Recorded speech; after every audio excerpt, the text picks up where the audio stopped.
دوستو بگ سوچوں میں خوش آمدید۔ پاکستان میں شاید ہی کوئی ایسا شخص ہو جو چائے کا شوقین نہ ہو۔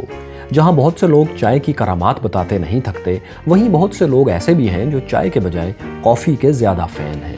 کافی کو کس نے اور کہاں دریافت کیا تھا؟ اس میں مسلمانوں کا کیا کردار تھا؟ یہ صرف 7 بیجوں سے پوری دنیا میں کیسے پھیلی؟ کیا یہ دنیا میں سب سے زیادہ پیے جانے والا مشروب ہے؟ آج کی ویڈیو میں ہم یہی سب جانیں گے۔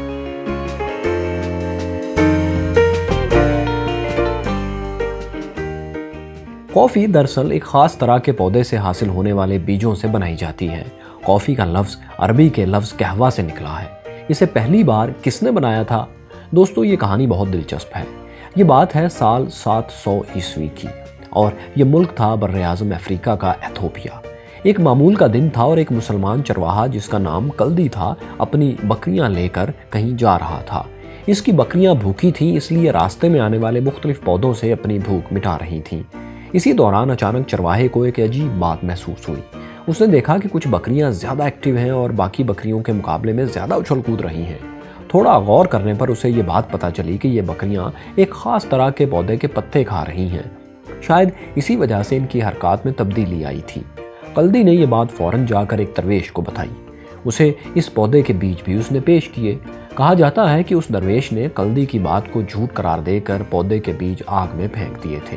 آگ میں پھینک دینے سے وہ بیج روسٹ ہو گئے اور ایک خوشگوار خوشبو ہر طرف پھیل گئی۔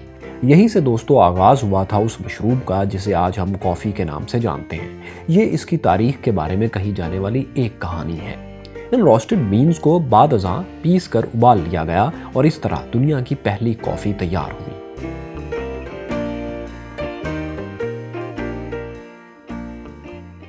دوستو کافی چونکہ آغاز میں ایک مسلمان ملک میں دریافت ہوئی تھی، اس لیے اسے مسلمانوں کا مشروب کہا جاتا تھا۔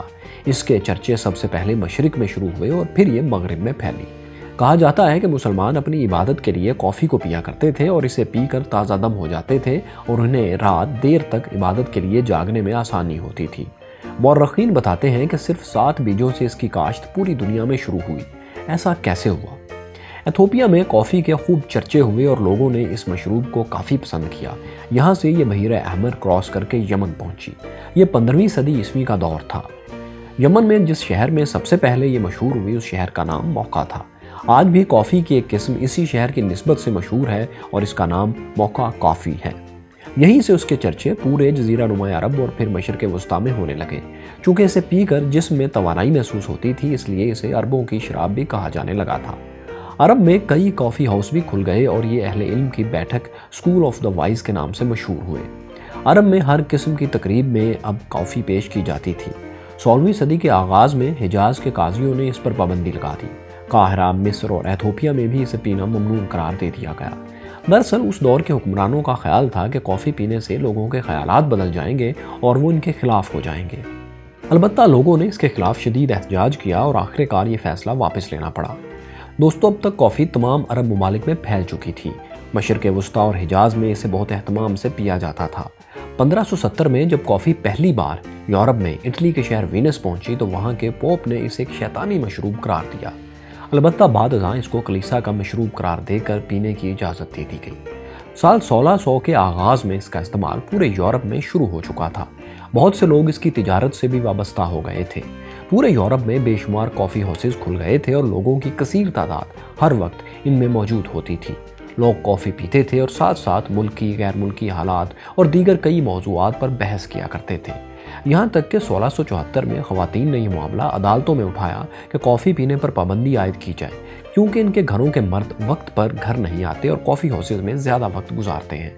دوستو اب تک جس بھی ملک کو کافی کے بیج چاہیے ہوتے تھے وہ انہیں یمن سے خریدا کرتا تھا۔ یمن کے حکمرانوں نے پوری کوشش کی کہ کوئی بھی ملک سے باہر ان بیجوں کی کاشت نہ کر پائے اور اس کی کاشت میں مکمل خود کفیل نہ ہو۔ البتہ دوستو 1670 میں ایک دلچسپ واقعہ ہوا جس کے بعد یمن کی یہ ساری کوششیں رائے گاں گئیں۔ ہوا یہ کہ ہندوستان سے ایک بزرگ بابا بودن مکہ مکرمہ زیارت کے لیے گئے اور واپسی پر وہ اپنے ساتھ یمن سے کافی کے صرف 7 قابل کاشت بیج لے آئے۔ یعنی یہ بیج ہندوستان لے جا کر وہاں انہوں نے اس کی کاشت شروع کر دی۔ یہی وہ 7 بیج تھے دوستو جن سے کافی کی کاشت دنیا کے باقی ممالک میں شروع ہوئی۔ ہندوستان کے بعد دوسرے ممالک میں اس کی کاشت بھی یہیں سے گئی۔ امریکہ میں یہ مشروب 18ویں صدی میں پہنچا۔